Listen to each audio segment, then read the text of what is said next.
So మేము అన్ని countries చేస్తామండి. US, UK, Australia, Canada, New Zealand, Germany, you name anything, any country. And the biggest advantage is we don't charge ₹1 ఒక student దగ్గర నుంచి మేము charge చేయమండి.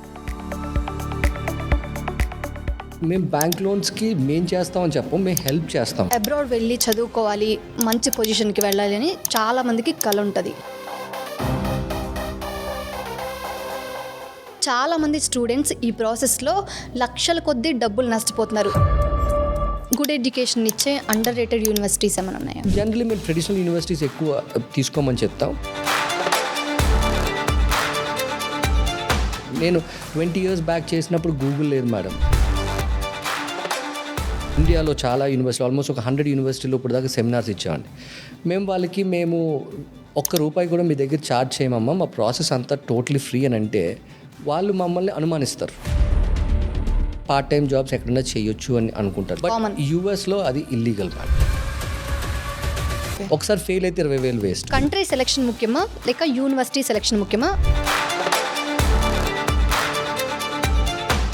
మీరు లేదా మీ ఫ్రెండ్స్ లేదా మీకు తెలిసిన వాళ్ళు ఎవరైనా అబ్రాడ్ వెళ్ళి చదువుకోవాలి అనుకుంటున్నారా? విదేశాలకు వెళ్ళి చదువుకోవడానికి ట్రై చేసి ఆ ప్రాసెస్ లో విఫలమయ్యారా? లక్షల డబ్బు ఖర్చు చేసి ఎలాంటి ఫలితము పొందక నష్టపోయారా? అయితే ఈ వీడియో మీకోసమే. మనలో చాలా మంది అబ్రాడ్ వెళ్ళి చదువుకోవాలి అని కలలు కంటుంటారు. కానీ ఆ కలను రియాలిటీగా మార్చుకోవడానికి చాలా మంది చాలా స్ట్రగుల్స్ ఫేస్ చేస్తుంటారు. ఎందుకంటే వాళ్ళకి సరైన గైడెన్స్ ఉండక. కొందరు మధ్యవర్తులకు 2 నుంచి 3 లక్షల వరకు వృధా ఖర్చు చేస్తారు. ఇంకొందరు స్కాలర్షిప్లు ఉన్నాయనే విషయం కూడా తెలుసుకోకుండా వేలల్లో అవకాశాలు మిస్ అవుతుంటారు. సరైన దేశం ఎంచుకోవడంలో, సరైన యూనివర్సిటీని సెలెక్ట్ చేసుకోవడంలో, ఫైనాన్షియల్ ప్లానింగ్ లో ఒక్క తప్పు నిర్ణయం భవిష్యత్తు మొత్తాన్ని తారుమారు చేస్తుంది. సో ఇవే విషయాలను చర్చించడానికి మనతో ఉన్నారు రాజు డాట్ల గారు.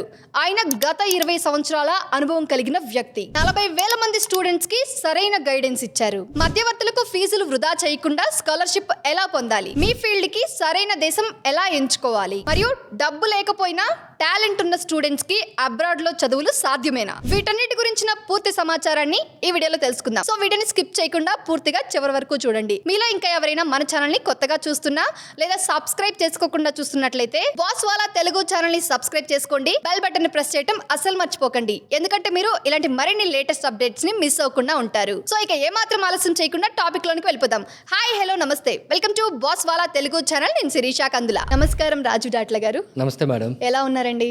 చాలా బాగున్నాను మేడం. ఓకే. నా పేరు రాజు డాట్లా అండి. నేను ఈ ఇండస్ట్రీలో ఆల్మోస్ట్ ఇప్పటికి అరౌండ్ 23 years అయ్యిందండి నేను దీంట్లోకి వచ్చి. సో ఇనీషియల్లీ నేను యూకేలో చదువుకోవడానికి వెళ్ళిన తర్వాత అక్కడ చదువు అయిన తర్వాత అక్కడ ఒక స్టార్టప్ అప్పట్లో ఈథేమ్స్ గ్రాడ్యుయేట్ స్కూల్ అనే కంపెనీకి వర్క్ చేసాం. దాని సిస్టర్ కన్సర్న్ అప్పుడు వాట్సన్ స్కూల్ ఆఫ్ బిజినెస్ ఇప్పుడు హైదరాబాద్లో ఏదో ఉందో దానికి ఆపరేషన్స్ డైరెక్టర్గా చేశాను నేను.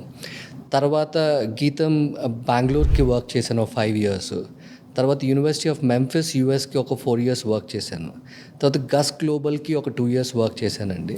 సో జనరల్లీ నేను ఎప్పుడు అనుకునేవాడు అనమాట, ఆఫ్టర్ 25 years ఆఫ్ జాబ్ అప్పుడు మనం సొంతంగా స్టార్ట్ చేయాలని.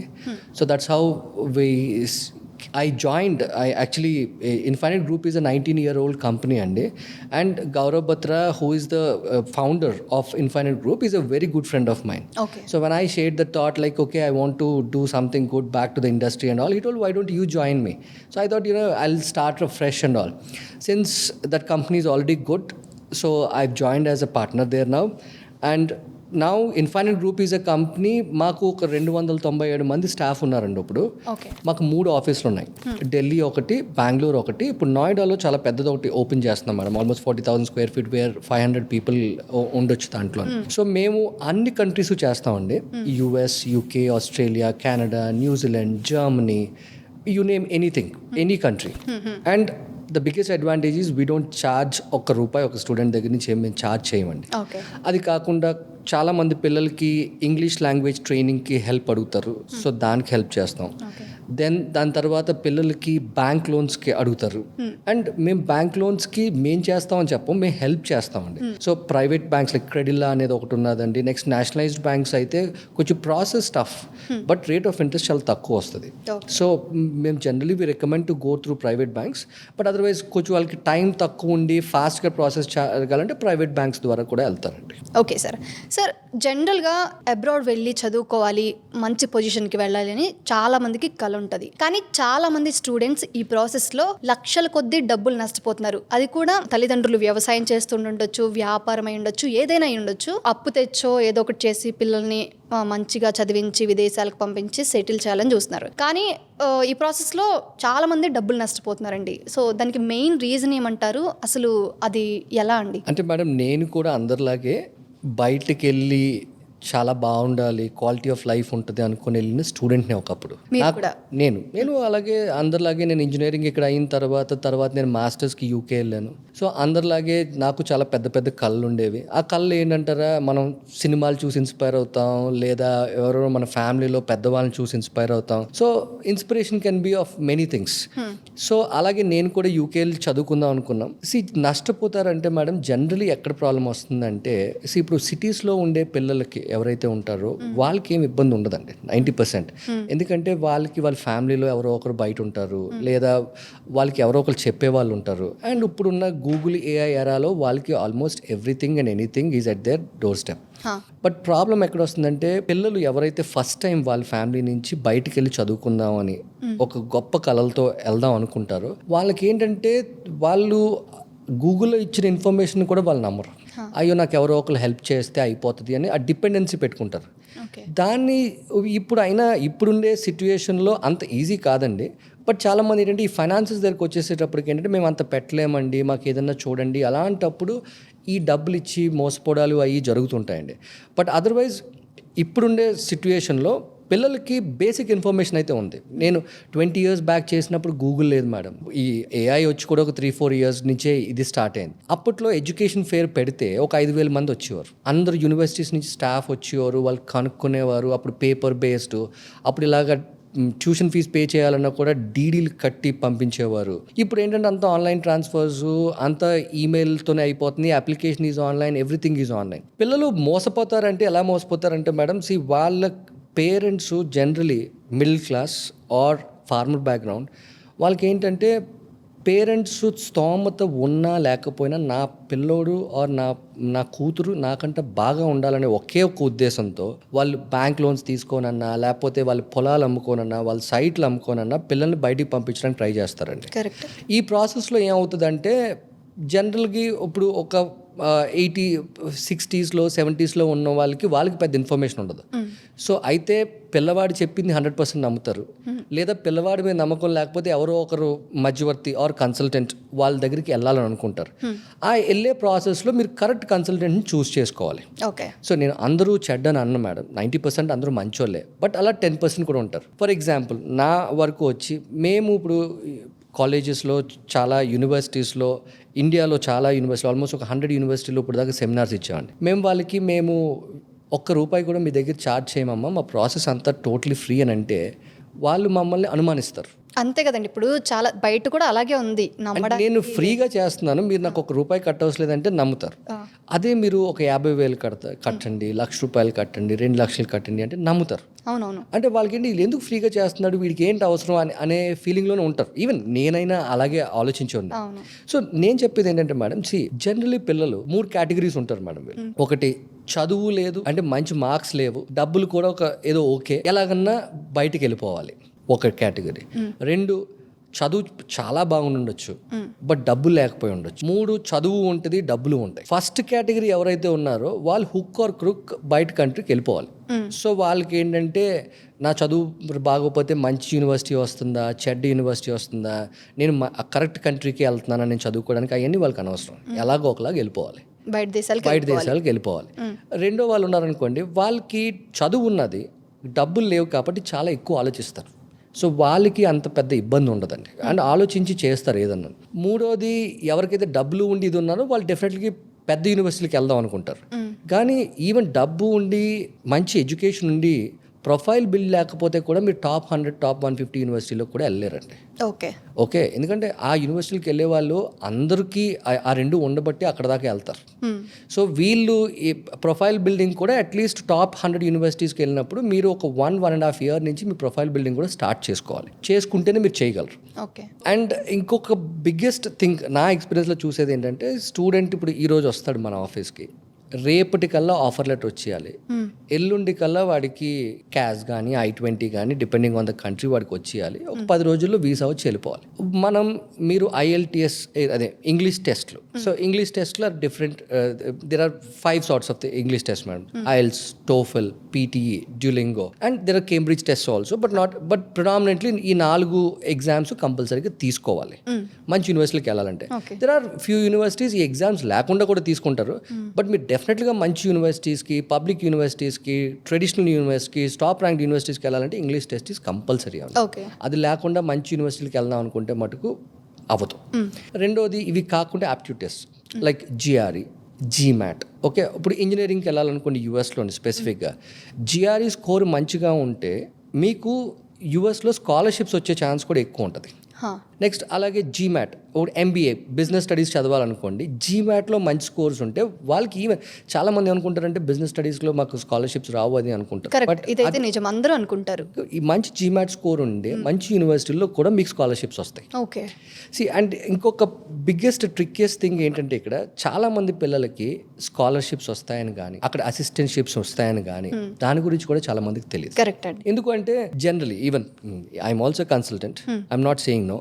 కొంతమంది కన్సల్టెంట్లకి ఏంటంటే ఇప్పుడు గ్రాడ్యుయేట్ అసిస్టెంట్షిప్స్ ఇవి ఇస్తే వాళ్ళకి బేసిక్గా రాదు ఏమి యూనివర్సిటీ నుంచి.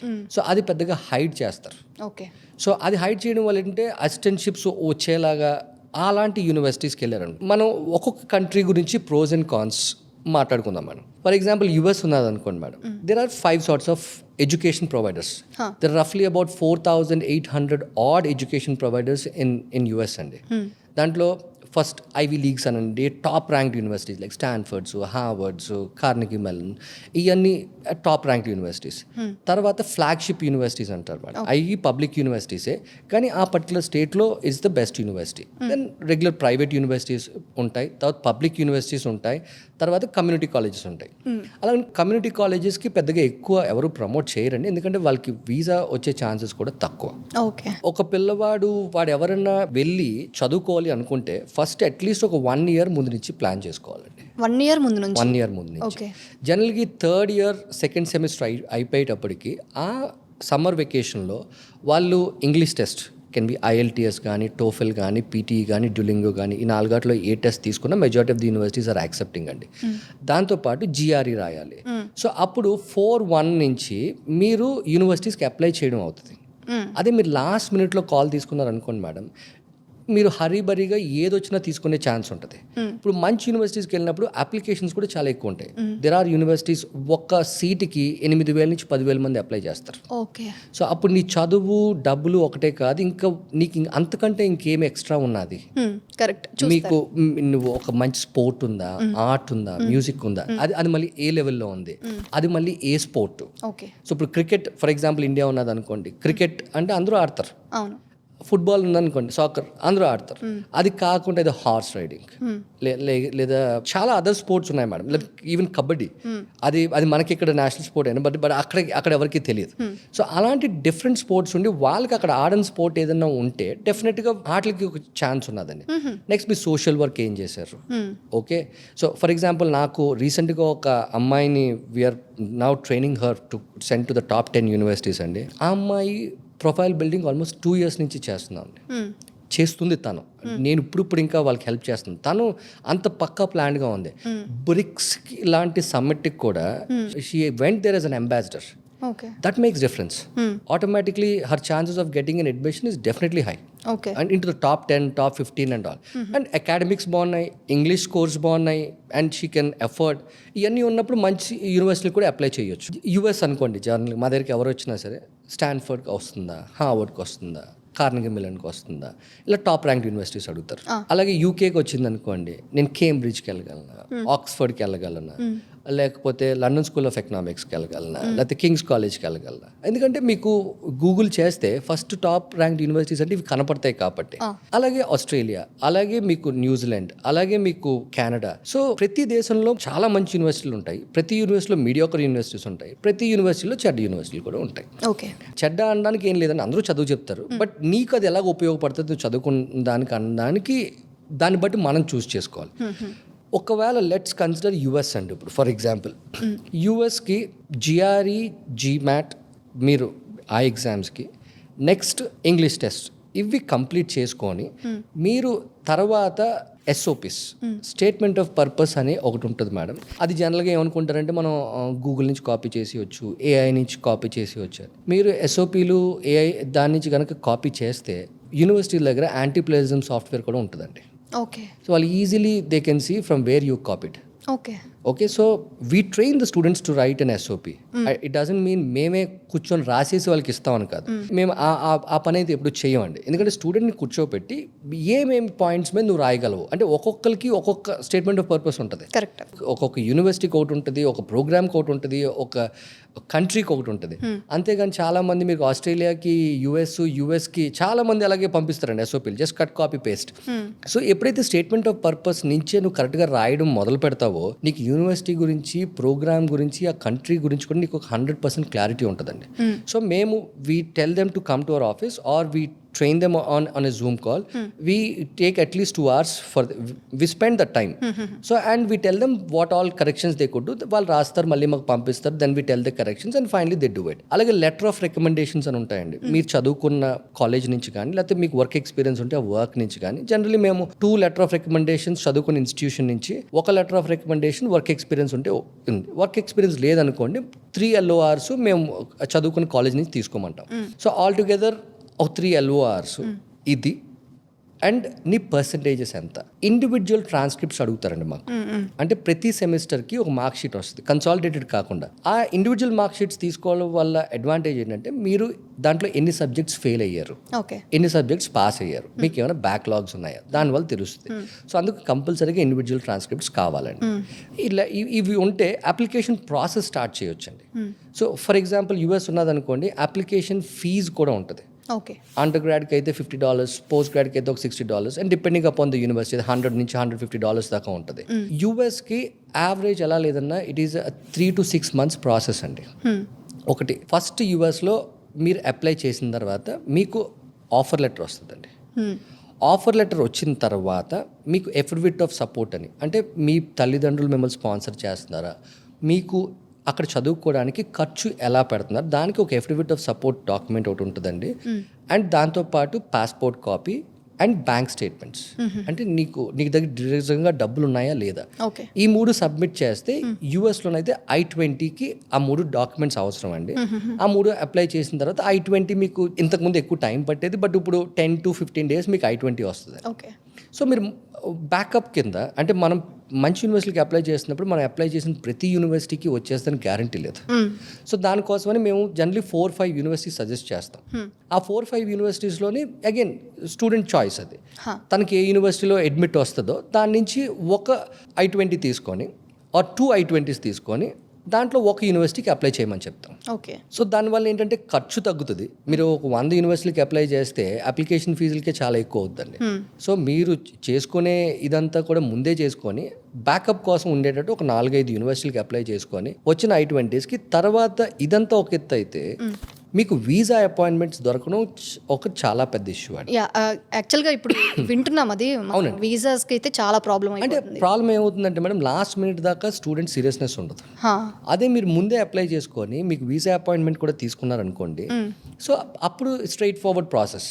మీరు ఇంకొక 10 daysలో క్లాసెస్ స్టార్ట్ అవుతాయనగా మీరు ఇప్పుడు వీసాకి వెళ్తే, ఒకటి మీ chance of getting the visa తగ్గిపోతుంది, 2 మీరు అక్కడ ఇండక్షన్ మిస్ అయిపోతారు, నెక్స్ట్ అక్కడికి వెళ్ళిన తర్వాత మీకు పోర్ట్ ఆఫ్ ఎంట్రీ అంటే ఇమిగ్రేషన్, ఒకసారి ఆ దేశంలోకి వెళ్ళే ముందు వాళ్ళు కూడా నువ్వు క్లాసెస్ అయిపోయిన తర్వాత ఎందుకు స్టార్ట్ అయిపోయిన తర్వాత ఎందుకు వచ్చావు అని అడుగుతారు. సో ఇదంతా లేకుండా ప్రాపర్ ప్రాసెస్ కనుక ముందే స్టార్ట్ చేస్తే మేడం, పిల్లలకి ఏ టెన్షన్స్ లేకుండా అక్కడికి వెళ్ళి ప్రశాంతంగా వెళ్ళి చదువుకోవడానికి ఉంటుంది. అండ్ యూఎస్కి ఇంకొకటి ఏంటంటే మేడం, చాలా మంది అనుకుంటారంటే పార్ట్ టైం జాబ్స్ ఎక్కడైనా చేయొచ్చు అని అనుకుంటారు. అవును, నేను విన్నాను జనరల్గా అది కామన్. యూఎస్లో అది ఇల్లీగల్ మేడం. ఇల్లీగల్? మీకు part time jobs only on campus చేయడానికి అవుతుంది. ఆఫ్ క్యాంపస్ అంటే బయట అవుట్ ఆఫ్ ద క్యాంపస్ చేయడానికి లేదండి. ఓకే, బట్ చాలా మంది ఏమనుకుంటారంటే లేదు అక్కడికి వెళ్ళి పని చేసుకోవచ్చు అది. మీరు ప్లాన్ చేసుకున్నప్పుడు మీ లివింగ్ ఎక్స్పెన్సెస్ కూడా మీకు ఉండేటట్టు ప్లాన్ చేసుకోండి. ఎందుకంటే అక్కడికి వెళ్ళిన తర్వాత ఇబ్బంది పడే కంటే ముందే ఇక్కడే ప్లాన్ చేసుకోవడం బెటర్. సో దెన్ అగైన్ యూఎస్లోని ప్రోగ్రామ్స్ అన్ని స్టెమ్, నాన్ స్టెమ్ అంటారండి. స్టెమ్ అంటే సైన్స్, టెక్నాలజీ, ఇంజనీరింగ్, మ్యాథ్. ఆ ప్రోగ్రామ్స్ దేనికి వెళ్ళినా కూడా యూఎస్లోని స్టెమ్ ప్రోగ్రామ్స్కి వాళ్ళకి 3 years ఆఫ్ ఓపీటీ వస్తుందండి. ఓపీటీ అంటే ఆప్షనల్ ప్రాక్టికల్ ట్రైనింగ్, వేరే దేశాల్లో దాన్ని పోస్ట్ స్టడీ వర్క్ పర్మిట్ అంటారు. అండ్ డ్యూరింగ్ స్టడీస్ మీరు part time outside the campus చేయలేరు, కానీ సిపిటి అంటారండి, కరికులం ప్రాక్టికల్ ట్రైనింగ్. అంటే మనకి ఇక్కడ ఇంటర్న్షిప్ మీరు బయట చేయొచ్చు okay through the university or the respective college, Okay. And that can be paid. దాంతో మళ్ళీ సంపాదించుకోవచ్చు. ద బిగ్గెస్ట్ అడ్వాంటేజ్ యూఎస్లో ఎందుకు పిల్లలు వెళ్తే సాఫ్ట్వేర్ జాబ్లు పెద్ద పెద్ద కంపెనీలో జాబులు చేస్తారంటే, అన్లైక్ అదర్ కంట్రీస్, ఇక్కడ డే 1 నుంచే వాళ్ళకి ఒక వైట్ కాలర్ జాబ్ చేయాలనే దీంట్లోనే ఉంటారు.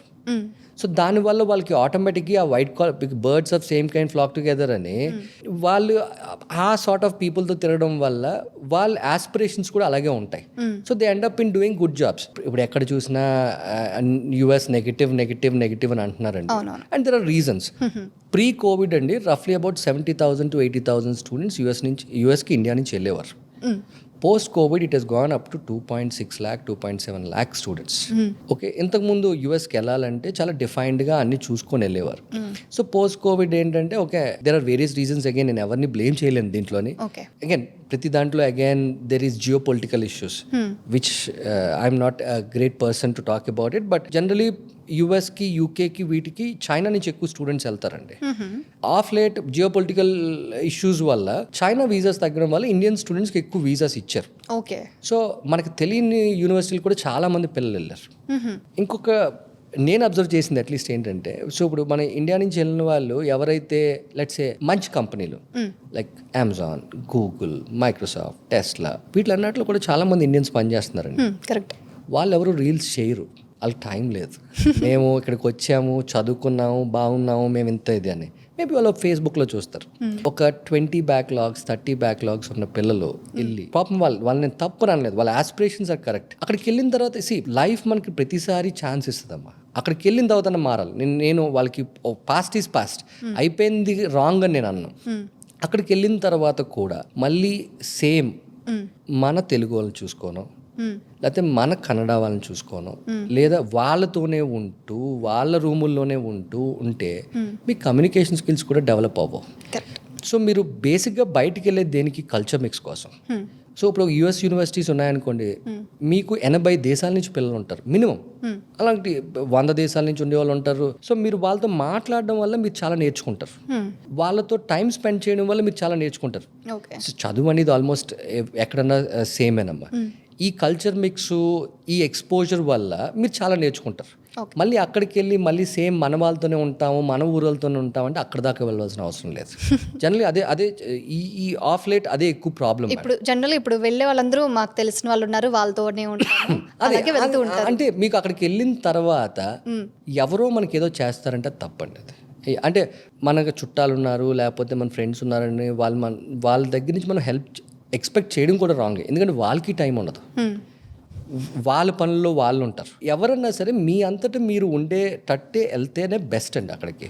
మీరు అంతేగాని అక్కడికి వెళ్ళి నేను మా చిన్నాన్న ఉన్నారు, మా అంకుల్ ఉన్నారు, వాళ్ళ ఇంట్లో ఉంటాను, అక్కడే చదువుకుంటాను, అవన్నీ జరగవండి. సో ఇక్కడ జరిగినట్టు నీకు జాగ్రత్తగా వండి భోజనం పెట్టి నీ బట్టలు ఉతికి పంపించే వాళ్ళు ఎవరు ఉండరండి. You have to be on your own. And you learn everything, good, bad, worse, you will learn all sorts of experiences. So this is about US. Same thing applies for any other country అండి. For example UK ఉన్నది అనుకోండి madam. And US మీకు tuition ఫీజుకి వచ్చేసేటప్పటికి మీకు పెద్ద యూనివర్సిటీలు $80,000 to $100,000 అవి కూడా ఉంటాయి. సో మీడియాకర్ ఒక మంచి పబ్లిక్ యూనివర్సిటీకి వెళ్ళాలంటే ఒక $20,000 నుంచి $25,000 పర్ ఇయర్తో వెళ్ళొచ్చండి. ఆన్ టాప్ ఆఫ్ ఇట్ మీకు జిఆర్ఈ ఉన్నదనుకోండి, మీకు స్కాలర్షిప్స్ ఎక్కువ వచ్చే ఛాన్స్ ఉంటుంది. Okay, so first international student scholarship వస్తుంది. స్కాలర్షిప్ ఎక్కువ రావడానికి పాసిబిలిటీ ఉండాలంటే అన్ని అప్లికేషన్కి ఇవ్వలేరు కదా madam. Scholarship is for scholars, not for everybody. Correct. So మీకు ఒక 10,000 మంది ఉన్నాయి, దాంట్లో ఇంటర్నేషనల్ స్టూడెంట్ స్కాలర్షిప్స్ ఓన్లీ 2,000 మందికి ఉన్నాయి.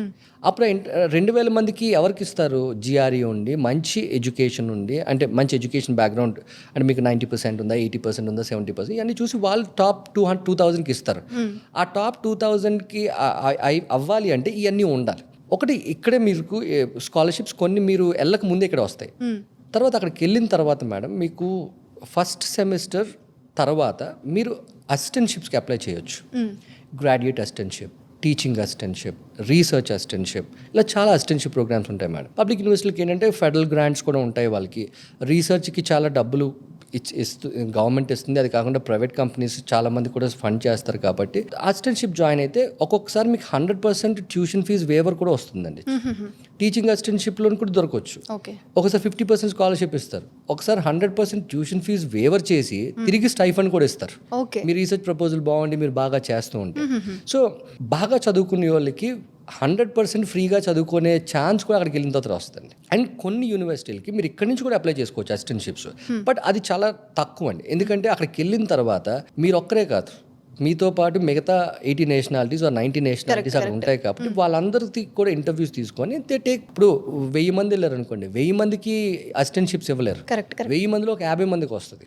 If you are of that sort, వాళ్ళకి 100% ఇది కూడా వస్తుందండి. అవునవును.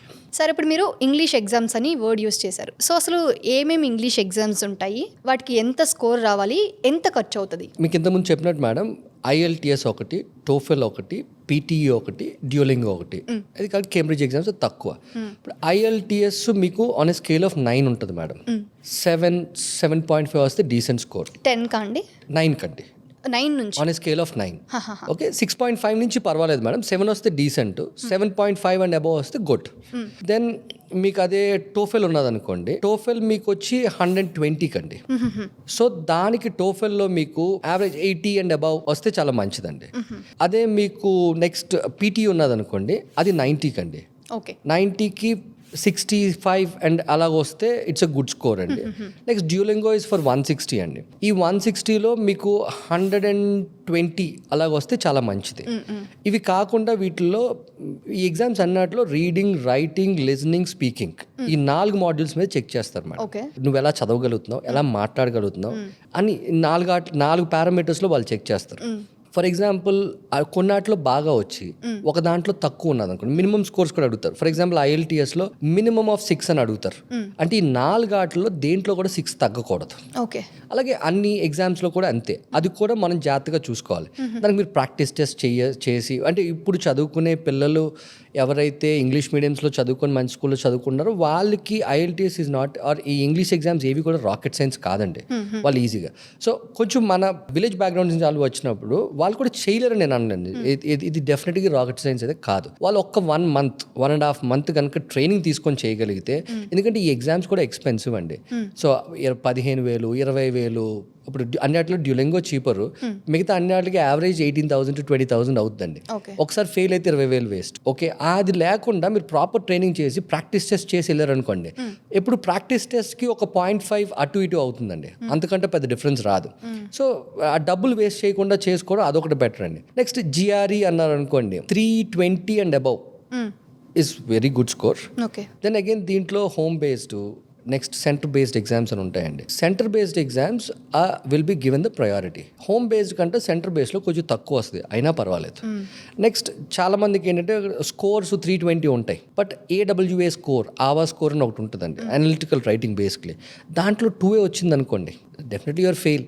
నీకు అంత మంచి స్కోర్ వచ్చి నీకు అనలిటికల్ రైటింగ్ 2.5 వచ్చావంటే either then that is a doubtful exam. So obviously చూసేవాడికి కూడా అనలిటికల్ రైటింగ్ స్కోర్స్ కూడా అతిగా మెయింటైన్ చేసుకోవాలి మేడం. మీరు పెద్ద యూనివర్సిటీకి అప్లై చేయాలంటే ఇంగ్లీష్ ఎగ్జామ్ అన్నిటికీ మ్యాండేటరీ. GRE మీరు STEM ప్రోగ్రామ్స్కి వెళ్తే కంపల్సరీగా మంచి స్కోర్ తెచ్చుకోండి. మీరు పెద్ద యూనివర్సిటీలకు కూడా మంచి స్కాలర్షిప్స్తో వెళ్ళొచ్చు. బిజినెస్ స్టడీస్, STEM ప్రోగ్రామ్స్కి వెళ్ళారు అనుకోండి, GMAT ఈజ్ కంపల్షన్. అంటే పెద్ద యూనివర్సిటీలకి అగైన్. సో మిగతా ఆటలో చాలా యూనివర్సిటీస్ ఇప్పుడు వేవర్ కూడా ఇచ్చేయండి, GRE GMAT లేకుండా కూడా చాలా యూనివర్సిటీస్ యాక్సెప్ట్ చేస్తున్నాయి. But English course are mandatory. Okay sir, ఇప్పుడు జనరల్గా మనం అబ్రాడ్ వెళ్ళాలి అంటే బ్యాంక్లో కొన్ని లక్షల అమౌంట్ చూపించాలి అంటూ ఉంటారు. అసలు ఎంత చూపించాలి ఏంటి, అసలు ఆ క్యాలిక్యులేషన్ ఎలా సార్ జనరల్గా? ఒకటి, ఇది 2 పారామీటర్స్ అమ్మా. ఒకటి ట్యూషన్ ఫీజు ఎంత, మీరు ఉండడానికి ఎంత. అంటే ట్యూషన్ ఫీజు మీరు కాలేజీకి కడతారు. ఫర్ ఎగ్జాంపుల్ 2 సంవత్సరాలు చదువుకోవడానికి వెళ్ళినప్పుడు 2 సంవత్సరాలకి మీకు లివింగ్ ఎక్స్పెన్సెస్ కూడా ఉండాలి కదా అక్కడికి వెళ్ళి ఉండడానికి. ఈ 2 పారామీటర్స్ని మీకు అదే యుఎస్కి అయితే I-20లో మెన్షన్ చేస్తారమ్మా. ఎంత చూపించాలి అనేది, అది స్ట్రిక్ట్గా అంత అమౌంట్ చూపించాలి. అది యూకేలో అనుకోండి క్యాష్లో చూపిస్తారు ఎంత అని. ఇవి ఒక్కొక్క యూనివర్సిటీకి ప్లేస్ బట్టి మారిపోతాయండి. ట్యూషన్ ఫీజ్ ఎవరు ఇది వాళ్ళదే. ఫర్ ఎగ్జాంపుల్ యూఎస్ ఉన్నదనుకోండి, మీకు ఈస్ట్ కోస్ట్ $2,000 దాకా ఉంటుంది per month living expenses. West coast ఉన్నదనుకోండి $2,000 to $2,500 ఉంటుంది. అలాగే మిడ్ ఉంటే మీకు $800,000 ఉండే ప్లేసెస్ కూడా ఉంటాయి. సో దాన్ని బట్టి మీ ఏదైతే మనం I-20లో చూపిస్తామో అది మారుతుంటుందండి. I-20లో చూసే అమౌంట్ కంపల్సరీగా మీరు ఎగ్జాక్ట్గా చూపించాలి, ఎందుకంటే ఎక్కువే ఉండాలి కానీ తక్కువ ఉండకూడదు. అది యూకే ఉన్నదనుకోండి, అందరికీ తెలిసిన జనరల్గా లండన్ అనుకుంటాం. అండ్ యూకేలో మేడం 2 రకాల యూనివర్సిటీస్ ఉంటాయి. Traditional universities, modern universities. Traditional universities 200 years old, 150 years old universities కూడా ఉంటాయి. అండ్ లండన్లో కూడా కొన్ని ట్రెడిషనల్ యూనివర్సిటీస్ ఉన్నాయి, కొన్ని మోడర్న్ యూనివర్సిటీస్ ఉంటాయి. అది కాకుండా మీకు లండన్లో ఆఫ్ క్యాంపసెస్ ఉంటాయి. సో అంటే ఇప్పుడు వేరే ప్రదేశంలో అసలు యూనివర్సిటీ ఉన్న వాళ్ళ క్యాంపస్ లండన్లో కూడా ఉంటుంది. సో అండ్ మీరు ఇంకొకటి ఏంటంటే, ఆస్ట్రేలియాలోని యూఎస్లో ఉన్నంత పెద్ద యూనివర్సిటీలు మీకు యూకేలో ఉండవు, లండన్లో. అవుట్ సైడ్ లండన్ వెళ్తే మళ్ళీ మీకు 100 acres 150 acres క్యాంపస్లు కూడా ఉంటాయి. London is such an expensive place. And అక్కడ జనరలీ స్టాండ్ అలోన్ బిల్డింగ్స్లో ఉన్న యూనివర్సిటీస్ కూడా కొన్ని ఉంటాయి. అక్కడికి వెళ్ళిన తర్వాత కల్చర్ షాక్ తినకూడదు. ఎందుకంటే మేము ఎంతో పెద్ద యూనివర్సిటీ, మన సినిమాల్లో అన్ని 100 ఎకరాలు ఇవి చూసాము, ఇక్కడికి వస్తే చిన్నది అని. బట్ అదే మీరు మెయిన్ క్యాంపసెస్కి వెళ్ళారనుకోండి, అన్ని ఫెసిలిటీస్ ఉంటాయి, అన్ని పెద్ద క్యాంపస్లు ఉంటాయి. సో జనరలీ మేము ట్రెడిషనల్ యూనివర్సిటీస్ ఎక్కువ తీసుకోమని చెప్తాం. మోడర్న్ యూనివర్సిటీస్ కూడా చాలా మటుకు లండన్లో ఉన్నాయి, కూడా పెద్ద యూనివర్సిటీస్ కూడా ఉన్నాయండి. సో మీకు అన్ని ఫెసిలిటీస్ ఉన్నది చేసుకుంటే మీకు అట్లీస్ట్ ఆ అట్మాస్ఫియర్ ఉంటుంది. మనం ఒక మంచి యూనివర్సిటీలో చదువుకుంటున్నాం, ఒక మంచి లైబ్రరీ ఉంది, లేకపోతే ఒక మంచి స్పోర్ట్స్ కాంప్లెక్స్ ఉంది, ఒక మంచి జిమ్ ఉన్నది, లేకపోతే మంచి ఆడిటోరియంస్ ఉన్నాయి, లేదా మంచి లెక్చర్ థియేటర్స్ ఉన్నాయి. అవన్నీ చూసుకొని అంటే దీస్ ఆర్ బేసిక్స్. ఇది మీకు ఫారిన్ యూనివర్సిటీలో దేంట్లోనూ ఉండేవే, బట్ అది స్కేల్ ఎంత పెద్దది అన్నది మీరు చూసుకోవాలి. అది నెక్స్ట్ మంచి కల్చర్ మిక్స్ ఉన్నదా, అంటే డిఫరెంట్ చాలా దేశాల నుంచి పిల్లలు వస్తున్నారా, అదొకటి చూస్ చేసుకోవచ్చు. యూకేకి వచ్చేటప్పటికి మేడం IELTS కానీ IELTS mandatory, any English test for PT కూడా యాక్సెప్ట్ చేస్తారు, TOEFL యాక్సెప్ట్ చేస్తున్నారు, ఇప్పుడు డ్యూలింగో కూడా యాక్సెప్ట్ చేస్తున్నారు కొన్ని. యూకేలో జనరలీ 1 year మాస్టర్స్ ఉంటాయి, 2 years మాస్టర్స్ ఉంటాయి. ఓకే, బట్ ట్రెడిషనల్లీ అయితే మేము చదువుకున్నప్పుడు ఇట్స్ ఓన్లీ 1 year మాస్టర్స్. ఇప్పుడు 2 years మాస్టర్స్ కూడా చేశారు. బట్ హౌఎవర్ యూకేలో మీకు part time jobs outside the campus కూడా చేయొచ్చు. So there is no restriction in UK. So generally ఒక స్టూడెంట్ ట్రెడిషనల్ యూనివర్సిటీ అనుకోండి, మీకు అరౌండ్ 20,000 to 25,000 pounds ఉంటుందండి. మీడియాకర్ యూనివర్సిటీ ఉందనుకోండి 18,000 to 20,000 pounds ఉంటుంది. దీంట్లో కూడా వాళ్ళు కూడా స్కాలర్షిప్స్ ఇస్తారు. సో ఇంటర్నేషనల్ స్కాలర్షిప్స్ 500 pounds నుంచి 3,500 4,000 pounds దాకా కూడా స్కాలర్షిప్స్ ఇస్తారు. ఒక పౌండ్ వచ్చి 105 rupees అనుకోండి, 18-20 lakhs మీకు ఎక్స్పెండిచర్ అవుతుంది. ఆ తర్వాత మీరు part time job per week 20 hours చేయొచ్చండి, అంటే పర్ మంత్ 80 hours. అదే మీకు వెకేషన్ ఉన్నదనుకోండి, అంటే మీకు సమ్మర్ బ్రేక్ కానీ, లేకపోతే స్ప్రింగ్ బ్రేక్ కానీ, లేకపోతే టర్మ్ బ్రేక్ కానీ ఉన్నప్పుడు మీరు ఫుల్ టైం జాబ్ చేయొచ్చు. తర్వాత మీ చదువు అయిపోయిన తర్వాత మీరు ఫుల్ టైం 2 years వర్క్ చేయొచ్చు అండి. దాన్ని అక్కడ పోస్ట్ స్టడీ వర్క్ పర్మిట్ అంటారు, యాజ్ ఆన్ డేట్. ఇది రూల్స్. దాంట్లో ఆడ్ జాబ్స్ చేస్తారు, majority of the people add jobs చేస్తారు, అండ్ మంచి జాబులు చేసే వాళ్ళు కూడా ఉన్నారు. అండ్ అగైన్ మీరు ఎప్పుడు గోల్స్ చూసుకున్నప్పుడు షార్ట్ టర్మా లాంగ్ టర్మ్ అని ఒకటి చూసుకోవాలి. సో ఒకటి షార్ట్ టర్మ్ ఏంటంటే మనం వెళ్ళాము ఏదో ఒక దాంట్లో పార్ట్ టైం చేసాం. జనరలీ యూకేలో మీకు 11 pounds మినిమం పే అండి, అంటే ఒక 20 hours into 4 అంటే 900 pounds దాకా మీరు సంపాదించవచ్చు. మీ బేసిక్ లివింగ్ అంతా సరిపోతుందండి. అదే నెక్స్ట్ పోస్ట్ స్టడీ వర్క్ పర్మిట్లో కనుక మీరు చేశారనుకోండి, మీ లోన్స్ కూడా క్లియర్ చేసుకోవచ్చు మంచి జాబ్స్ చేస్తే. బట్ వెళ్ళిన వెంటనే మనం బర్గర్ కింగ్లోనే మెక్డానల్డ్స్లోనే పని చేద్దాము అని అనుకుంటే మీరు ఇంకా దాంట్లోనే ఉండిపోతారు. లేదు నాకు ఒక 3 months 4 months టైం పట్టినా పర్వాలేదు, నేను మంచి జాబ్ చూసుకుంటాను అనుకుంటే, మీరు చదువుకుంటున్నప్పుడు తర్వాత పోస్ట్ స్టడీ వర్క్ పర్మిట్లో అదే కంపెనీలో కనుక మీరు జాబ్ చేయగలిగారు అనుకోండి, తర్వాత మీకు వర్క్ పర్మిట్ ఇచ్చే ఛాన్స్ కూడా ఎక్కువ ఉంటుంది ఆ కంపెనీ, మీరు ప్రూవ్ చేసుకోగలిగితే. అంతేగాని మీరు బర్గర్ కింగ్లో ఆర్ తప్పు నేను అనట్లేదు మేడం, బట్ మీరు దేన్ని చదువుతున్నారు, మీరు MBAకి వెళ్ళి లేకపోతే మాస్టర్స్ ఇన్ ఇంజనీరింగ్కి వెళ్ళి ఇది చేయడం వల్ల మీకు ఎక్స్పీరియన్స్కి దేనికి కూడా ఉపయోగపడదు. అది మీ లైన్ ఆఫ్ ఎడ్యుకేషన్లో ఏముందో దాంట్లో మనకి తక్కువ డబ్బులు వచ్చినా initially part time jobs post study చేస్తున్నప్పుడు కనుక మీరు చేయగలిగితే మీకు మంచి ఆపర్చునిటీస్ వచ్చే ఛాన్స్ ఉంటుంది. సో నేను పిల్లలకి అందరికీ అదే చెప్తాను, మీరు లాంగ్ టర్మ్ ఆలోచించండి, షార్ట్ టర్మ్ ఆలోచించకండి అని. నెక్స్ట్ సిమిలర్లీ ఆస్ట్రేలియా కూడా మేడం, నెక్స్ట్ జనాలు అందరూ ఏమనుకుంటారంటే బయటికి వెళ్ళి పిఆర్ వచ్చేస్తుంది మనకి అని. రాదు అని నేను అన్నాను, బట్ దానికి ప్రాసెస్ ఉంది. ఇప్పుడు యూఎస్ ఉన్నదనుకోండి, ఈవెన్ గ్రీన్ కార్డ్ రావడానికి ఇప్పుడున్న సిచ్యుయేషన్లో 14 to 17 years కూడా పడుతుంది ఇండియన్స్కి. అదే యూకే ఉన్నదనుకోండి, మీ వర్క్ పర్మిట్ మీద 5 years నుంచి 10 years ఉంటేనే పిఆర్కి ఎలిజిబుల్ అప్లై చేయడానికి. నెక్స్ట్ ఆస్ట్రేలియాకి అయితే పాయింట్ బేస్ సిస్టమ్ మేడం. మీ ఇంగ్లీష్ టెస్ట్ దగ్గర నుంచి మీరు ఏం యూనివర్సిటీలో చదివారు, మీరు అక్కడ ఏం చేస్తున్నారు, ఈ పాయింట్స్ అన్ని మీట్ అయితే అక్కడ కూడా పిఆర్ వచ్చే ఛాన్స్ ఉన్నది. న్యూజిలాండ్కి ఛాన్స్ ఉంది, కెనడాకి ఛాన్స్ ఉన్నది. అండ్ అక్కడికి వెళ్ళి మనం అసలు చదువుకుందామని వెళ్ళి చదివే మానేసి పార్ట్ టైం జాబ్లే చేసుకుంటే మీ డబ్బులు వేస్ట్ చేసుకుని అక్కడికి వెళ్తున్నారు. మీరు డబ్బులు కట్టి మళ్ళీ అదే సంపాదించుకోవడానికి అక్కడికి వెళ్ళడం వల్ల ఉపయోగం లేదు కదా. కరెక్ట్. బేసికలీ ఎవ్రీబడి, మన పేరెంట్స్ అన్నా కూడా మన రిటర్న్ ఆన్ ఇన్వెస్ట్మెంట్ మన మీద ఏంటి అంటే మనం జీవితంలో పైకి రావడం. ఇప్పుడు ఒక పొలం కొనుక్కొని ఉంచుకున్నా కూడా దాని రిటర్న్స్ ఒక 5 yearsలో డబుల్ ఇస్తుందండి. అవునవును. అదే ఒక పిల్లోడి మీద 5 సంవత్సరాలు ఖర్చు పెడితే వాడు 5 సంవత్సరాలు బాగుపడతాడని ఖర్చు పెడతారు. అది రిటర్న్ ఆన్ ఇన్వెస్ట్మెంట్ పేరెంట్స్కి. ఆ ఖర్చుని మీరు వాడుకోకుండా సరిగ్గా దాన్ని వేస్ట్ చేసుకుంటే మీది మొత్తం డబ్బులు పోయినట్టే. మీ డబ్బులు ఖర్చు పెట్టి మళ్ళీ అక్కడికి వెళ్ళి ఆడ్ జాబ్స్ చేసి డబ్బులు సంపాదించడం వల్ల ఉపయోగం లేదండి. అండ్ సెకండ్లీ నేనైతే personally madam, and even our company, మేము ఎవరిని కూడా సేల్స్ జాబ్ చేయమండి.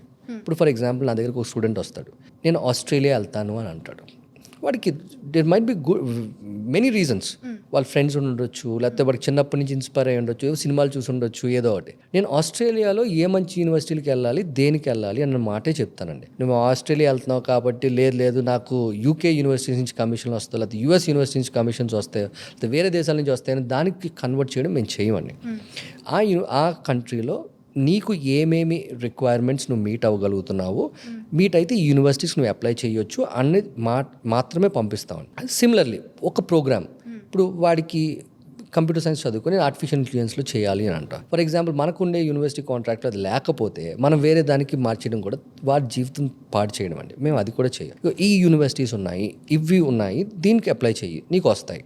అండ్ ఇంకొకటి మేడం, అందరూ అంటుంటారు అన్నీ ఫ్రీగా చేస్తుంటే మీరు అలా బతుకుతారండి, ఇవన్నీ ఏదో నమ్మశక్యంగా లేదు అని.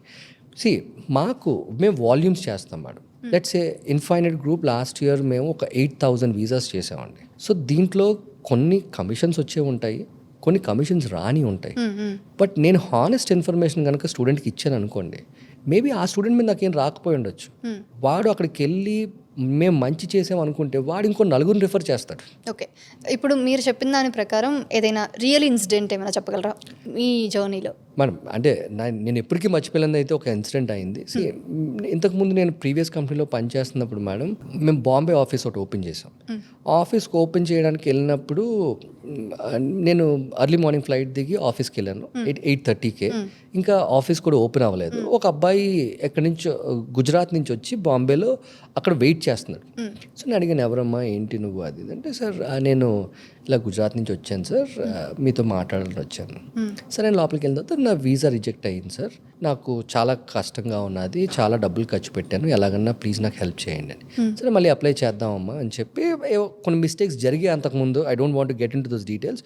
సో యాక్చువల్లీ రియాలిటీ పెట్టి అన్నీ కరెక్ట్గా పెడితే అబ్బాయికి వీసా వచ్చిందని. వస్తే ఆ అబ్బాయి ఒక నెక్స్ట్ వీక్ ఎవ్రీ వీక్ వెళ్ళేవాళ్ళం, కొత్తగా ఆఫీస్ ఓపెన్ చేసాం కదా. నెక్స్ట్ వీక్ వెళ్ళేటప్పటికి ఆ అబ్బాయి నా దగ్గరికి ఒక స్వీట్ బాక్స్ పట్టుకొని వచ్చాడంటే, నేను నాదేమీ లేదు, స్టాఫ్ అందరూ కూడా చేశారు, నువ్వు స్వీట్స్ అందరికీ ఇవ్వు అన్న. లేదు సార్ ఇది మీకే అన్న. అదేంటి అది అని చెప్పి అయితే నేనే ఇస్తాను అని ఆఫీస్లో అందరి ముందు వచ్చి అది ఓపెన్ చేస్తే దాంట్లో 5 lakhs క్యాష్ ఉంది మేడం. 5 lakhs cash? అదేంటండి స్వీట్ బాక్స్లో 5 lakhs? అదేంటి దేనికి డబ్బులు అని అంటే, లేదు సార్ జనరల్లీ ఇక్కడ అదే జరుగుతుంది మా ప్లేస్లోని. అప్పట్లో ఇది is about 10-15 years back story అని. ఒకసారి వీసా రిజెక్ట్ అయితే 1,00,000, 2 సార్లు రిజెక్ట్ అయితే 3 లక్షలు, 3 సార్లు వస్తే 5 లక్షలు, అందుకే అదే తెచ్చా. అదేం లేదు, మేము అలాంటివి ఏం అవసరం లేదు, నేను మామూలుగానే చేశాను, నేనేమి దేవుణ్ణో బాబానో కాదు, ప్రాసెస్ కరెక్ట్గా చేస్తే ఎవరికన్నా వీసా వస్తుంది, ఈ డబ్బులు మాకేం వద్దు పట్టుకెళ్ళిపోదు. అప్పుడు అడిగాను, అసలు మీ ఫాదర్ ఏం చేస్తారమ్మా? మా ఫాదరు గుడిలో పంతులు గారు సార్. మరి డబ్బులు ఎలాగొస్తాయి నీకు, ఎంత సంపాదిస్తారు మీ ఫాదర్ పర్ మంత్ అంటే, ఆ రోజులో 10,000, 15,000 వస్తుంది అండి పర్ మంత్. మరి మీరు ఈ 5 లక్షలు ఎక్కడి నుంచి వచ్చారు? సార్ నేను అప్పు చేసి తీసుకొచ్చాను. అయ్యో, ఎక్కడి నుంచి, ఎంతకి? 5 రూపీస్ ఇంట్రెస్ట్కి అని. నువ్వు ఎప్పటికీ ఇది తీర్చగలవమ్మా అంటే, బట్ ఆ అబ్బాయిలో నేను చూసిన కాన్ఫిడెన్స్ అంటే, లేదు సార్ నేను ఎలాగన్నా కూడా సంపాదించాల్సిన అవసరం నాకున్నది. ఎందుకంటే నేను జీరో నుంచి స్టార్ట్ చేస్తున్నాను, నేను ఎట్టి పరిస్థితుల్లో సంపాదించాలి, నేను బాగా చదువుకొని నీతి నిజాయితీగానే చేస్తాను అది కూడా అన్నది ఒక మాట ఇచ్చెళ్ళాడు. సో డబ్బులు పట్టుకెళ్ళి వెనక్కి ఇచ్చేసాడు, అయిపోయింది. తర్వాత నాకు ఇంతమంది స్టూడెంట్లు ఇన్ని వేల మంది పంపించడం మనకి గుర్తుండరు. సో నేను నెక్స్ట్ టైం లండన్ వెళ్ళినప్పుడు మేడం, అప్పుడు మా లండన్ కంపెనీకి వర్క్ చేసేవాళ్ళం కాబట్టి అక్కడికి వెళ్ళినప్పుడు అక్కడ సరవణ భవన్ కొత్తగా ఓపెన్ అయితే అక్కడికి వెళ్తే ఒక మంచి పాష్ కార్ నా పక్క నుంచి వెళ్ళింది. ఎవరో ఇండియన్ డ్రైవ్ చేస్తున్నాడు. సో మేము కార్ పార్క్ చేసి సరవణ భవన్లోకి ఎంటర్ అయ్యేటప్పటికి ఒక అతను వచ్చి he touch my feet. Okay. So I was shocked. ఇది లండన్లో వచ్చి ఎవరో మన ఫీట్, అది నేను అప్పుడేమో అంత పెద్దవాడిని కూడా కాదు, అదేంటి ఎవరమ్మా నువ్వు అది అంటే, సార్ ఇఫ్ యూ రిమెంబర్ నేను ఆ రోజు గుర్తుందా మీకు ప్రీస్ అన్ని అప్పుడు నేను డబ్బులు ఇచ్చినా తీసుకోలేదు అంటే, అప్పటికి ఒక పాష్ కార్ ఉంది అతనికి, ఒక 2 ఇల్లులు కొన్నాడు. 5 years తర్వాత ఇది స్టోరీ. ఏం చేసావమ్మా ఎలాగా అంటే, సార్ నేను MBA అయిపోయిన తర్వాత ఒక కంపెనీలో 1 year వర్క్ చేశాను, తర్వాత మ్యాంగో ఇంపోర్ట్ బిజినెస్ స్టార్ట్ చేశాను. So this is what I made. Okay, and I'm so happy. You know మనం ఎంతో సంపాదిస్తే రాదు, అలాంటి పిల్లలు ఆ స్టేజ్కి వెళ్తే that is the greatest gift that you get from any side. And మీకు ప్రొఫెషన్లో కూడా సాటిస్ఫాక్షన్ వస్తుంది. ఇలాంటి వాళ్ళు చాలామంది ఉన్నారు మేడం. అలాగే పాడైపోయిన కూడా ఉన్నారు. ఏదో వెళ్ళిన పిల్లలు అందరూ బ్రహ్మాండంగా చేసేస్తున్నారని కూడా నేను చెప్పను. అక్కడికి వెళ్ళిన తర్వాత అక్కడ దిగిన వెంటనే ఏమనుకుంటారంటే I'm on the top of the world, నేను వచ్చేసాను, అంతా సాధించేసాను అని. సో ఫస్ట్ మన ఇండియా నుంచి పట్టుకెళ్ళిన డబ్బులు ఏమి ఉంటాయి, అది అయిన దాకా పూర్తిగా ఖర్చు పెట్టిన దాకా చాలా అంతా బాగానే ఉంటుంది, రాయల్గా ఉంటుంది అంతా. అప్పుడు ప్రాబ్లమ్స్ స్టార్ట్ అవుతాయి. అప్పుడు పార్ట్ టైం జాబ్లు ఎదుక్కోవడం, ఆ ఫస్ట్ వచ్చే జీతంతో వాడికి రియాలిటీ తెలుస్తుంది. అమ్మో ఇంత కష్టపడితే కానీ మనకి ఇది రాదా అని. ఆ రోజుతో ప్రతి ఒడు సెట్ అయిపోతాడు 90%. కొంతమంది అక్కడికి వెళ్ళిన తర్వాత ఈజీ మనీ కోసం, మీకు డిగ్నిటీ ఆఫ్ లేబర్ ఏ పని చేస్తున్నారన్నా కూడా కరెక్టేనండి. అక్కడే కాదు ఇక్కడ కూడా మనకి ఇక్కడ అది ఈవెన్ నేను కూడా టాయిలెట్స్ క్లీన్ చేశాను and I tell it proudly, there's nothing wrong. అక్కడికి వెళ్ళిన వాళ్ళు చాలామంది ఆ జాబ్లు కూడా చేస్తారు, మీరు చేయరు అని అనట్లేదు. అది మీరు జెన్యున్గా లీగల్గా చేస్తే దేర్స్ నథింగ్ రాంగ్. అండ్ అది డిగ్నిటీ ఆఫ్ లేబర్. అక్కడికి వెళ్ళిన తర్వాత ఈ ఫాల్స్ ప్రెస్టేజ్కి వెళ్ళి నేను ఇది అది అన్న వాళ్ళు చాలామంది పాడైపోతారు. బేసిక్గా మీరు అక్కడికి వెళ్ళిన తర్వాత మీ ఎడ్యుకేషన్ మీద కాన్సన్ట్రేట్ చేయకుండా మీరు వేరే వాటి మీద కాన్సన్ట్రేట్ చేస్తే మటుకు డెఫినెట్గా పాడైపోతారండి. సార్ జనరల్గా స్టూడెంట్స్ చేసే బిగ్ మిస్టేక్స్ ఏంటి అబ్రాడ్కి వెళ్ళి చదువుకోవాలి అనుకునేటప్పుడు? ప్రాపర్ ప్లానింగ్ రాకపోవడం మేడం. అంటే లాస్ట్ మినిట్ దాకా వెయిట్ చేసి అప్పుడు ఏది దొరికితే ఏ కంట్రీ అయితే ఏ యూనివర్సిటీ అని ఆలోచించకుండా వెళ్ళిపోయేది చేసే పెద్ద బిగ్ మిస్టేక్ మేడం. అండ్ రెండోది రాంగ్ పీపుల్ హ్యాండ్స్లోకి వెళ్ళడం. ఓకే మనం ఏం చదువుకున్నామో దాన్ని బట్టి ఏ యూనివర్సిటీ వస్తుందో దానికే వెళ్ళాలి. అంతేగాని మనం ఎడ్యుకేషనల్ డాక్యుమెంట్స్ మార్చేసో లేకపోతే ఫినాన్షియల్ డాక్యుమెంట్స్ మార్చేసో చేస్తే ఆ రోజులు ఇంకే అయిపోయాయి మేడం. ఇప్పుడు ఈజీగా పట్టుకుంటే మీ లైఫ్ స్పాయిల్ అయిపోతుంది. బేసిక్గా అకాడమిక్స్ ఫైనాన్సెస్ జెన్యున్గా ఉంటే మేడం, అండ్ మనం ఏం చదువుకున్నామో దేనికి వెళ్దాం అనుకుంటున్నామో ఈ క్లారిటీ తీసుకొని వెళ్ళడం బెటర్. కానీ అంతేగాని ఎవరో చెప్పారు కదా ఎక్కడికైనా వెళ్ళిపోవచ్చు అని అనుకుంటే తర్వాత అక్కడికి వెళ్ళిన మీరు సఫర్ అవుతారు. కరెక్ట్. మంచి యూనివర్సిటీని చూస్ చేసుకోవాలి, మంచి కంట్రీని చూస్ చేసుకోవాలి. ఈ రెండు చూస్ చేసుకొని, అంటే ఈ కంట్రీ రైట్ ఈ కంట్రీ రాంగ్ అని అన్నారు. Every country has got its own advantages and disadvantages. But దాంట్లో చూస్ చేసుకునే యూనివర్సిటీ మటు కరెక్ట్గా చూస్ చేసుకోండి. ఓకే సార్, మీ అనుభవంలో ఎవరైనా ఒక స్టూడెంట్ రాంగ్ గైడెన్స్ వల్ల కావచ్చు, లేకపోతే డబ్బులు లేకపోయి ఉండడం వల్ల కావచ్చు, ఆపర్చునిటీని మిస్ అయిన సిచ్యువేషన్స్ ఏమైనా ఉన్నాయా? చాలామంది ఉన్నారు మేడం. అలాగా జనరల్గా ఏమవుతుందంటే డబ్బులుండి అక్కడికి వెళ్ళి పాడైపోయిన వాళ్ళు ఎక్కువ నేను చూసాను నా దీంట్లో. సో ట్యూషన్ ఫీజు పే చేయకుండా అక్కడికి ఎలాగ మీరు వెళ్ళలేరు. సో పే చేసే వెళ్తారు. అక్కడికి వెళ్ళిన తర్వాత దెన్ దే రియలైజ్ ఓకే నేను తప్పు రాంగ్ ఇన్స్టిట్యూషన్కి వచ్చాను, నాకు ఎందుకంటే ఇక్కడ వాళ్ళకి అంత ఎక్స్పోజర్ ఉండదు కదా. అక్కడికి వెళ్ళిన తర్వాత ఏది మంచి యూనివర్సిటీ ఏది చెడ్డ యూనివర్సిటీ అనేది వాళ్ళకి తెలుస్తాయి. అక్కడికి వెళ్ళిన తర్వాత ఎక్స్పీరియన్స్తో చుట్టుపక్కల వాళ్ళు ఆర్ మొత్తం కంట్రీలో ఉండే వాళ్ళు చెప్పేదాన్ని బట్టి దీనికి ఎందుకు వచ్చామన్న మోసపోయే వాళ్ళు అయితే చాలామంది చూసాం మేడం. అంటే మీరు ఒక రెప్యూటెడ్ కన్సల్టెంట్ దగ్గరికి వెళ్తే ఓకే, కొంచెం ఎక్స్పీరియన్స్ ఉన్న వాళ్ళ దగ్గరికి వెళ్తే 90% జనరల్గా ఎవరు మోసం చేయరు మేడం. అన్ని బిజినెస్ లాగే దీంట్లో కూడా మంచి ఉంటుంది చెడు ఉంటుంది. నువ్వు చెడు దగ్గరికి వెళ్తున్నావు అంటే నీకేదో డాక్యుమెంట్ ల్యాకింగ్ ఉంది, ఆ డాక్యుమెంట్ నువ్వే సెలెక్ట్ చేసుకుంటున్నావు. లేదా కొంతమంది పాపం జెన్యూన్గా అనుకోని కూడా రాంగ్ హ్యాండ్స్లోకి వెళ్ళిన వాళ్ళు కూడా ఉంటారు. మీరు ఏదైనా ఒక్క ఫేక్ డాక్యుమెంట్ ఏదైనా పెట్టి దొరికితే మీ లైఫ్ స్పాయిల్ అయిపోతుంది. అవునండి. ఆ తప్పులు లేకుండా మంచి గైడెన్స్ తీసుకొని వెళ్తే డెఫినెట్గా ప్రాబ్లం ఉంటుంది. ఇప్పుడు అక్రిడేషన్స్ ఉంటాయండి, ఏఆర్సి అక్రిడేటెడ్ అని, లేకపోతే నాఫ్సా ఇదని, పై స్పాన్సర్, ఇలాగ ఉండే అక్రిడేషన్స్ ఉండే ఇప్పుడు ఒక్కొక్క కంట్రీకి ఒక్కొక్క అక్రిడేషన్ ఉంటుందండి. ఫర్ ఎగ్జాంపుల్ యూకేకి బ్రిటిష్ కౌన్సిల్, అలాగే యూఎస్కి ఏఆర్సి, అలాగే అదర్ కంట్రీస్ హ్యావ్. ఆ ఉన్న వాళ్ళ దగ్గరికి వెళ్తే కొంచెం definitely they reputed and they're monitored. సో అలాంటి వాటికి వెళ్ళండి, మీకు డెఫినెట్గా ఏమీ నష్టం అయితే జరగదు అట్లీస్ట్. ఓకే, జనరల్గా మనం వెళ్ళాలి అంటే ఆ ప్లానింగ్ మనకి ఏమి ఐడియా ఉన్నా కానీ జస్ట్ మనం కన్సల్టెంట్ ఎవరైనా మనం వెళ్ళాలి కదా. సో వెళ్ళేటప్పుడు ఎలాంటి నాలెడ్జ్ మనకు ఉండాలి, ఎంత ప్రిపేర్డ్గా వెళ్ళాలి అంటే ఏం చెప్తారు మేడం? ఒక స్టూడెంట్ జనరల్గా ఒక కన్సల్టెంట్ దగ్గరికి వెళ్ళేటప్పుడు వాడి మోటివ్ ఎలా ఉండాలంటే, నాకు మంచి యూనివర్సిటీ ఇప్పించండి సార్, నాకు స్కాలర్షిప్ కావాలి, నాకు అలాంటి యూనివర్సిటీస్కి వెళ్తాను, లేదా నాకు ఫ్రీ ఎడ్యుకేషన్ ఉండే యూనివర్సిటీస్, ఇలాంటి వాటికి వెళ్ళినప్పుడు ఒకటి వాళ్ళు కొంతమంది డైరెక్ట్గా చెప్పేస్తారు మేము ఇది చేయము అని, ఎందుకంటే దాని మీద వాళ్ళకి ఏం రాదు కాబట్టి. కొంతమంది చేస్తూ ఉంటారు, కొంతమంది డబ్బులు అడుగుతారు.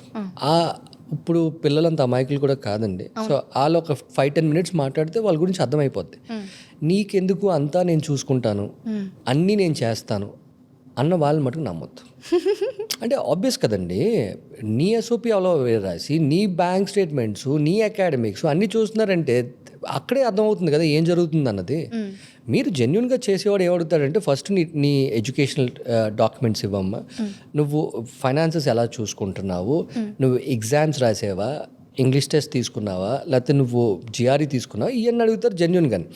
లేదు అన్నీ నేను చూసుకుంటాను అన్నారంటే దెర్ ఈజ్ సంథింగ్ ఫిషీ కదా అక్కడ. కరెక్ట్. సో పిల్లలకు కూడా ఏం తెలియకేం కాదండి, వాళ్ళు ఒకవేళ ఎక్కువ బ్యాక్లాగ్స్ ఉండవు, లేకపోతే ఫైనాన్సెస్ దొంగతనంగా చూపించాలన్నప్పుడు ఇలాంటి దేంట్లో పడతారు. బట్ జనరలీ ఒకసారి పడ్డారు అనుకోండి, నాదేం తప్పులేదు వేరే వాడితే తప్పని తోయడం మన హ్యూమన్ నేచర్. అది ఏదర్ అది స్టూడెంట్ అన్నా అవనివ్వండి, ఏజెంట్ అన్నా కానివ్వండి, ఎవరన్నా కానివ్వండి. సార్, ఇప్పుడు యూనివర్సిటీ సెలెక్షన్ లేదా కంట్రీ సెలెక్షన్ దీని గురించి చూసుకున్నట్లయితే కంట్రీ సెలెక్షన్ ముఖ్యమా లేక యూనివర్సిటీ సెలెక్షన్ ముఖ్యమా? అసలు ఈ రెండింటికి ఉన్న బాండింగ్ అంటే ఏం చెప్తారు? రెండు ముఖ్యమే మేడం. ఫర్ ఎగ్జాంపుల్ ఇంతకుముందు జనరల్గా మన చిన్నప్పటి నుంచి చూసేది ఏంటంటే, బాగా చదువుకున్న వాళ్ళు యూఎస్ వెళ్తారు, తర్వాత యూకే వెళ్తారు, తర్వాత ఆస్ట్రేలియా వెళ్తారు, తర్వాత కెనడా వెళ్తారు, అంటే number of students going. So and even today it is the same. అంటే మేబీ జియోపొలిటికల్ ఇష్యూల వల్ల అటు ఇటు అయి ఉండొచ్చు. ఆ కంట్రీలో ప్రతి కంట్రీలో మంచి యూనివర్సిటీలు ఉంటాయి, చెడ్డ యూనివర్సిటీలు ఉంటాయి. ఇప్పుడున్న ఏఐ ఎరాలోని ఎవరు చూసినా టాప్ ర్యాంక్ యూనివర్సిటీస్ ఏంటన్నది చెప్తారు. తర్వాత వాళ్ళ ఎంట్రీ రిక్వైర్మెంట్స్కి మనం చదువుకున్నది మ్యాచ్ అవుతుందా లేదా, ఆ స్కోర్స్ మనకు మ్యాచ్ అవుతున్నాయా లేదా, ఇది చూసుకున్న దాన్ని బట్టి యూనివర్సిటీస్కి అప్లై చేయాలండి. అందరికీ స్టాన్ఫర్డ్ హార్వర్డ్లో చదవాలని ఉంటుంది మేడం, ఎవరికి ఉండదు చెప్పండి, అందరికీ ఉంటుంది. బట్ వాళ్ళ ఎంట్రీ రిక్వైర్మెంట్స్ మనం మీట్ అవ్వగలుగుతున్నావా లేదా. సో ఇన్ఫాక్ట్ నా దగ్గరికి కూడా చాలా మంది వస్తారు, స్టాన్ఫర్డ్ కావాలండి, హార్వర్డ్ కావాలండి. మేము చెప్తాం మేము స్టాన్ఫర్డ్ హార్వర్డ్ కూడా హెల్ప్ చేస్తాం. బట్ నువ్వు రెడీ, వాళ్ళని తీసుకోవడానికి రెడీయా లేదా అన్నది కూడా నువ్వు చూసుకోవాలి కదా. ఆ తర్వాత నీ ఫైనాన్షియల్ క్యాపబిలిటీకి అండ్ నీకు చదువుకున్న మార్క్స్కి నీకేం యూనివర్సిటీలు వస్తున్నాయో దాన్ని బట్టి తీసుకోవాలి. యూనివర్సిటీ మంచి చెడ్డ అన్నది ఏంటంటే మేడం, పబ్లిక్ యూనివర్సిటీస్ అన్నీ మంచియేనండి, ఏది చెడ్డదని అనడానికి లేదు. Depending upon the state where you are, తర్వాత ఎంత డబ్బులు ఖర్చు పెడుతున్నాం, ఎంత ఖర్చు పెట్టగలగాం, మన చదువుకి అక్కడ మ్యాచ్ అవుతుందా లేదా, ఇవి చూసుకోవాలండి బేసిక్గా, అంతే. ఓకే సార్, అసలు ఏ ఫీల్డ్కి ఏ దేశం బెటర్ ఎలా డిసైడ్ అవ్వాలి? దట్ డిపెండ్స్ అండి. అది ఒక ఎవరు వాళ్ళ అభిరుచి బట్టి వాళ్ళు వెళ్తారు. ఆ రీజన్స్లోకి వెళ్తే దానికి చాలా ఉంటాయి. బట్ జనరల్గా మీరు కంప్యూటర్ సైన్స్ చదివిన వాళ్ళకి ఎక్కువ యూఎస్ వెళ్తారు, ఎందుకంటే US is a IT hub. So చాలా జాబ్స్ వస్తాయని చెప్పి అక్కడికి వెళ్తారు. మెకానికల్ ఇంజనీరింగ్ ఉన్నదనుకోండి జర్మనీ ఎక్కువ వెళ్తారు, ఎందుకంటే కార్ మ్యానుఫ్యాక్చరింగ్ అది చాలా ఎక్కువ కాబట్టి. అలాగే ఫార్మసీ ఉన్నదనుకోండి యూఎస్ వెళ్తారు, ఐర్లాండ్ లాంటి కంట్రీ కూడా వెళ్తారు, ఎందుకంటే ఫార్మా ఎక్కువ ఉన్నది కాబట్టి. హాస్పిటాలిటీ ఉన్నదనుకోండి న్యూజిలాండ్ ఎక్కువ వెళ్తారు. కెనడా ఉందనుకోండి IT is a bit, but అక్కడ మిగతా లైక్ హాస్పిటాలిటీ, హెల్త్ కేర్ వీటికి కూడా వెళ్తారు. సో మీరు ఫర్ ఎగ్జాంపుల్ డాక్టర్స్ చాలామంది కజకిస్తాన్ అది వెళ్తారంట. ఎందుకంటారు అంటే అక్కడ చీపర్, వాళ్ళకి ఇక్కడ సీట్స్ రావట్లేదు, అక్కడికి వెళ్తున్నారు. ఇంజనీరింగ్కి జనరల్గా ఎక్కువ యూఎస్ వెళ్తారండి. మీరు ప్రాపర్ ఎగ్జామ్స్ తీసుకొని ప్రాపర్ కంట్రీకి చూస్ చేసుకుంటే ఏ కంట్రీ అన్నా ఓకేనండి. Okay sir. అంటే స్పెసిఫిక్ ఫీల్డ్లో స్ట్రాంగ్గా ఉన్న దేశాలు అంటే ఏం చెప్తారు? యుఎస్ కంప్యూటర్ సైన్స్ ఇంజనీరింగ్ అండి. ఎందుకంటే వేరే మెకానికల్, సివిల్, ఎలక్ట్రికల్ చేయడానికి వెళ్ళినా కూడా మళ్ళీ they end up again doing the same computer science jobs అక్కడికి వెళ్ళిన తర్వాత. జర్మనీ మెకానికల్ ఇంజనీరింగ్ అండి, no doubt about it. Then మేనేజ్మెంట్కి వచ్చిందంటే యుఎస్, యూకే, ఆస్ట్రేలియా కూడా బాగుంటుందండి. ఐటీ యుఎస్తో పాటు ఆస్ట్రేలియా కూడా బాగానే ఉంటుందండి. Health care, hospitality New Zealand, Canada ఈ రెండు చాలా మంచి కంట్రీస్ అండి. ఫార్మసీకి వచ్చింది అనుకోండి మళ్ళీ యుఎస్ చాలా మంచిది. అలాగే ఈవెన్ ఐర్లాండ్ కూడా మంచిది. నెక్స్ట్ పబ్లిక్ అడ్మినిస్ట్రేషన్, అది మళ్ళీ యుఎస్ మంచిది. ఇప్పుడు దట్ ఈస్ ఎ పిక్ అండి. సో నర్సింగ్ చదివి నర్సింగ్లో కంటిన్యూ చేయకుండా, లేకపోతే డెంటల్ చదివి వాళ్ళు దాంట్లో కంటిన్యూ చేయకుండా అడ్మినిస్ట్రేటివ్ సైడ్ రావాలంటే ఇది ఒకటి చాలా మంచి ప్రోగ్రామ్స్ అండి. ప్రతి కంట్రీలో అన్ని ప్రోగ్రామ్స్ ఉంటాయి మేడం. జాబ్ ఆపర్చునిటీస్ ఎక్కడ ఉన్నాయన్నది చూసుకోవాలి. ఈవెన్ మనం యూఎస్లోకి వెళ్ళినా కూడా అక్కడ ఏ ప్లేస్కి వెళ్తున్నాం, అక్కడ ఏం జాబ్ ఆపర్చునిటీస్ ఉన్నాయి అది కూడా చూసుకొని చేసుకోవడం వల్ల రేపు పొద్దుట మీ ఎడ్యుకేషన్ అయిన తర్వాత జాబ్ రావడం కూడా ఈజీ అవుతుంది. సార్, ఫ్రెండ్స్ వెళ్ళిన దేశాలకి జనరల్గా వెళ్తూ ఉంటారు కామన్గా. సో అలా నా ఫ్రెండ్ వెళ్ళింది, నేను కూడా వెళ్తాను, అక్కడికి వెళ్ళిన తర్వాత వాళ్ళు ఫేస్ చేసే సమస్యలు ఏముంటాయి సార్? దాన్ని ఇన్ఫ్లుయెన్స్ అంటారు కదా మేడం, గుడ్ ఆర్ బ్యాడ్. ఇప్పుడు మా ఫ్రెండ్ జనరలీ మనకి ఏదన్నా తెలుసుకోవాలంటే మన ఫ్యామిలీ ఆర్ ఫ్రెండ్స్ని అడుగుతాం, ఇక్కడికి రావచ్చా, ఇది బాగుంటుందా, ఎందుకంటే వాళ్ళు ఆల్రెడీ ఎక్స్పీరియన్స్ చేశారు కాబట్టి. ఇప్పుడు ఫర్ ఎగ్జాంపుల్ ఆంధ్ర ఉన్నదనుకోండి మేడం, యూఎస్లో ప్రతి ఊర్లో ప్రతి ఇంటి నుంచి మన ఆంధ్ర నుంచి ఒకళ్ళు ఉంటారు. సో వాళ్ళు ఆటోమేటిక్లీ ఇన్ఫర్మేషన్ ఇస్తారు వాళ్ళకి. కరెక్ట్. అది కాకుండా కొన్ని చెప్పుకోలేని మన ఫ్రెండ్స్తో చెప్పుకుంటాం, అరే నాకు ఇది సరిగ్గా మార్క్స్ రాలేదు, ఆ యూనివర్సిటీ వస్తుందా లేదా, అవన్నీ ఫ్యామిలీతో చెప్పుకోలేరు కదా. నాకు మార్క్స్ రాలేదు, ఈ యూనివర్సిటీలో వస్తుందా, లేకపోతే నాకు ఐఎల్స్ స్కోర్లు తక్కువ వచ్చే ఏదైనా చేయొచ్చా, అప్పుడు వాళ్ళు ఇన్ఫర్మేషన్ చేస్తారు. జనరల్ 90% ఫ్రెండ్స్ అందరూ కూడా మంచి ఇన్ఫర్మేషన్ ఇస్తారు మనం. ఎవరు మన ఫ్రెండ్స్ పాడైపోవాలని ఎవరు చేయరు. కాకపోతే కొంతమంది అక్కడ నీకు వద్దురా ఇక్కడ అన్నా కూడా అది కూడా నెగిటివ్గా తీసుకుంటారు వాళ్ళ ఫ్రెండ్స్. వాడు వెళ్ళిపోయాడు, వాడు బాగుపడ్డాడు, నన్ను వస్తానంటే నన్ను వద్దన్నాడు అని.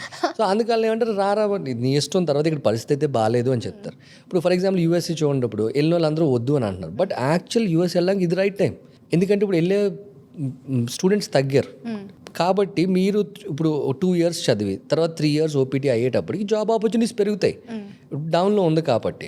సో మీరు చూస్ చేసుకోవడం, ఫ్రెండ్స్ ఫ్యామిలీ జనరలీ మంచి అడ్వైస్లు ఇస్తారు, వాళ్ళు చెప్పింది ఫాలో అవ్వచ్చు. అక్కడికి వెళ్ళి మీరు వాడిని పాడు చేయకూడదు.